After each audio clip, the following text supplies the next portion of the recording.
Hello students. तो बच्चे आज का जो टॉपिक है वो है reproduction in human beings. Means हमने ह्यूमन बींग्स में रिप्रोडक्शन पढ़नी है आज। ठीक है, अब कौन सा मेथड यूज़ करते हैं ये मैंने पहले करवाया था। एक सेक्सुअल मेथड होता है और एक एसेक्सुअल मेथड होता है। ठीक है, तो जो प्लांट्स हैं उनमें तो एसेक्सुअल और सेक्सुअल दोनों ही मेथड्स यूज़ होते हैं, बट जो ह्यूमन बींग्स हैं वो mainly sexual mode of reproduction वाला मेथड क्या करते हैं, यूज़ करते हैं। अब इसके लिए पता है सेक्सुअल रिप्रोडक्शन है तो इसमें दो पेरेंट्स इन्वॉल्व होते हैं, एक होता है मेल पेरेंट और एक होता है फीमेल पेरेंट। ठीक है, तो जो मेल पेरेंट है वो मेल गैमीट्स प्रोड्यूस करता है जिनको हम स्पर्म्स बोलते हैं, और जो फीमेल है वो फीमेल गैमीट प्रोड्यूस करता है जिसको हम ओवा बोलते हैं। ठीक है, अब ये जो स्पर्म्स हैं, जो मेल गैमीट्स हैं, इनकी टेल होती है और ये मूव भी कर सकते हैं, इसलिए मोटाइल होते हैं ये। They are produce in large number in the testis. ठीक है, और दूसरी तरफ जो ओवम है they are bigger in size, मतलब साइज़ इनका बड़ा होता है, नॉन मोटाइल, मूवमेंट नहीं करते ये, और only one ovary produce one ovum in 1 month, मतलब एक ओवरी एक ही ओवम को प्रोड्यूस करती है 1 मंथ में। अब जो दोनों both gametes are microscopic unicellular and have half the number of chromosome as compare to the body cell, मतलब दोनों जो गेमीट्स हैं मेल और फीमेल उन पे जैसे हाफ नंबर ऑफ क्रोमोसोम, जैसे 23 इसके पास 23, तो जब फर्टिलाइजेशन होगी तो वो कंप्लीट हो जाएंगे 46। ठीक है, डिप्लॉयड।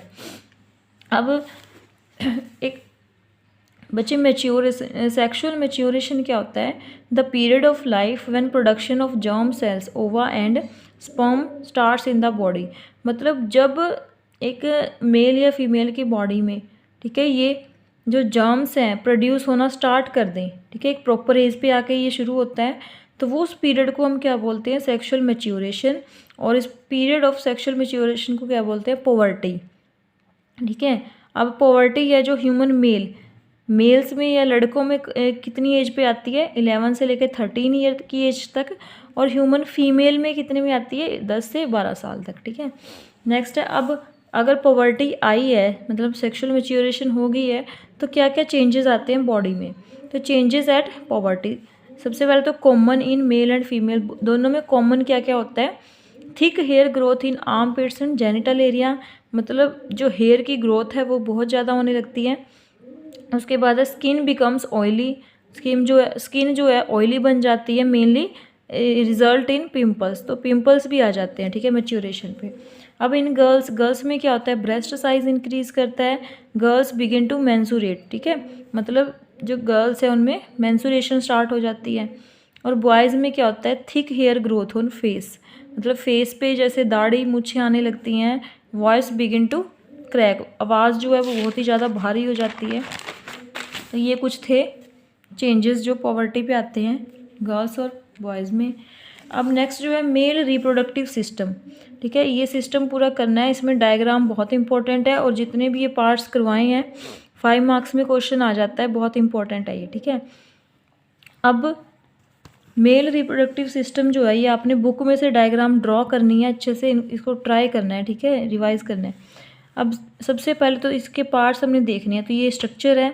तो सबसे पहले जो ये एक पेयर है सेंटर में, ठीक है, कहाँ पे है ये, स्क्रॉटम, स्क्रोटम के अंदर है ये एक पेयर है, इसको हम टेस्टिस बोलते हैं। ठीक है, उसके बाद यहाँ पे ये जो पाइप जा रही है, ये यहाँ से लेके यहाँ से, ये देखो इधर से जा रही है, इसको हम बोलते हैं यूरेथ्रा। जो ये वाली पाइप है यूरेथ्रा बोलते हैं। उसके बाद इस पूरी जो इसकी कवरिंग है इसको बोलते हैं पेनिस। अब ये जो सर्कुलर सी ग्लैंड है, या ये है प्रोस्टेट ग्लैंड, और ये जो इस साइड वाली ग्लैंड है ये है सेमिनल वेसिकल। उसके बाद ये जो सर्कुलर सा पार्ट है ये है ब्लैडर, और ये वाली पाइप इसको बोलते हैं यूरेटर, और ये वाली पाइप को बोलते हैं वास डिफरेंस, और ये पूरा जो ऐसे सर्कुलर सा ये पोर्शन है इसको हम पूरे को बोलते हैं स्क्रोटम।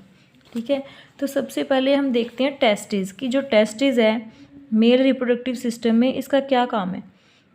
तो सबसे पहले तो टेस्टिस कहाँ पे प्रेजेंट है, ये ए पेयर ऑफ टेस्टिस। ठीक है, पेयर है, are located inside the scrotum. अब ये बिल्कुल स्क्रोटम जो है उसके अंदर है। ठीक है, which is present outside the abdominal cavity. अब जो ये स्क्रोटम होता है ये एब्डोमिनल कैविटी के बाहर होता है present. Scrotum has a relatively lower temperature needed for the production of sperms. अब जो ये स्क्रोटम है बॉडी का जो पार्ट है ये, इसका जो टेम्परेचर है बहुत ही ज़्यादा लो होता है, मतलब बाकी बॉडी के कंपैरिजन में इस पार्ट का जो टेम्परेचर है वो लो होता है, ठीक है। क्यों? For the production of sperm, ताकि यहाँ पर स्पर्म्स की प्रोडक्शन हो। उसके बाद मेल गेमीट सेल या male germ cell sperms are formed here, मतलब इन टेस्टिस के अंदर ही स्पर्म्स जो हैं वो फॉर्म होते हैं। उसके बाद testis release male sex hormone is called testosterone, यही टेस्टिस जो हैं एक हार्मोन रिलीज़ करते हैं जिसको बोलते हैं टेस्टोस्टेरोन। उसके बाद रेगुलेट प्रोडक्शन ऑफ स्पर्म्स, मतलब कितनी प्रोडक्शन होनी है स्पर्म्स की ये भी इसी चीज़ पे डिपेंड करता है, टेस्टिस पे। उसके बाद ब्रिंग चेंजेस एट पॉवर्टी, मतलब पॉवर्टी एज पे आके जो बॉडी में चेंजेस होते हैं उसके लिए भी यही होता है, ठीक है, यही करवाता है। तो टेस्टिस के बारे में पता लग चुका है आपको। नेक्स्ट है वॉस डिफरेंस। अब ये जो वॉस डिफरेंस, ये जो पाइप सी है ये यहाँ से लेके यहाँ तक आ रही है, कहाँ तक आ रही है? यूरेथ्रा तक आ रही है। अब यहाँ पे टेस्टिस के अंदर क्या बन रहे हैं? स्पर्म्स बन रहे हैं। तो ये स्पर्म्स को यहाँ से लेके कहाँ जाएगी? यूरेथ्रा के पास, ठीक है।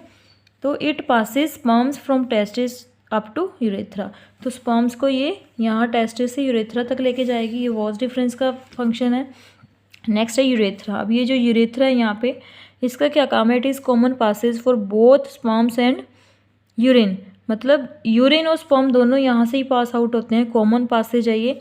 It's outer covering is called penis. अब इसकी जो ये आउटर कवरिंग है इसको क्या बोलते हैं? पेनिस। नेक्स्ट है एसोसिएटेड ग्लैंड्स। अब हमने यूरेथ्रा पढ़ा है, पेनिस सॉरी टेस्टिस भी पढ़े हैं, स्क्रोटम पढ़ा है, वॉस डिफरेंस पढ़ा है। अब ये ग्लैंड्स रह गई हैं, ठीक है, प्रोस्टेट ग्लैंड और सेमिनल वेसिकल। अब इनका क्या काम है बच्चे? ये कुछ फ्लूइड सा सिक्रेट करती हैं, ये सिक्रेशन होती है यहाँ से, और जो सिक्रेशन होती है यहाँ से स्पर्म जो जाते हैं उनको ये क्या करती है? लुब्रिकेशन करती है एक तरीके से, उनको नरिशमेंट देती है, जिससे क्या होता है यहाँ से ट्रांसपोर्ट बहुत ईजी होता है, ठीक है। अगर लुब्रिकेशन होगी तो ट्रांसपोर्ट बड़ा आसानी से होगा। तो यही काम है इनका कि seminal vesicle and prostate glands add their secretion to the sperm, ठीक है, स्पर्म में वो अपनी सिक्रेशन को ऐड करती हैं। This fluid provide nourishment. अब ये जो फ्लूइड सिक्रेशन के द्वारा निकलता है वो फ्लूइड क्या करता है? नरिशमेंट प्रोवाइड करता है स्पर्म्स को, and make their transport easy, जिससे उनका जो ट्रांसपोर्ट है वो बहुत ईजी होता है, ठीक है। तो आज के लिए यही करेंगे। मेल रिप्रोडक्टिव सिस्टम बहुत इंपॉर्टेंट है, 5 मार्क्स में डायग्राम और ये सारा कुछ आता है एक्सप्लेन करना। तो नेक्स्ट बच्चे फीमेल रिप्रोडक्टिव सिस्टम के बारे में पढ़ेंगे। आज के लिए इतना ही सफिशिएंट है। Thank you so much.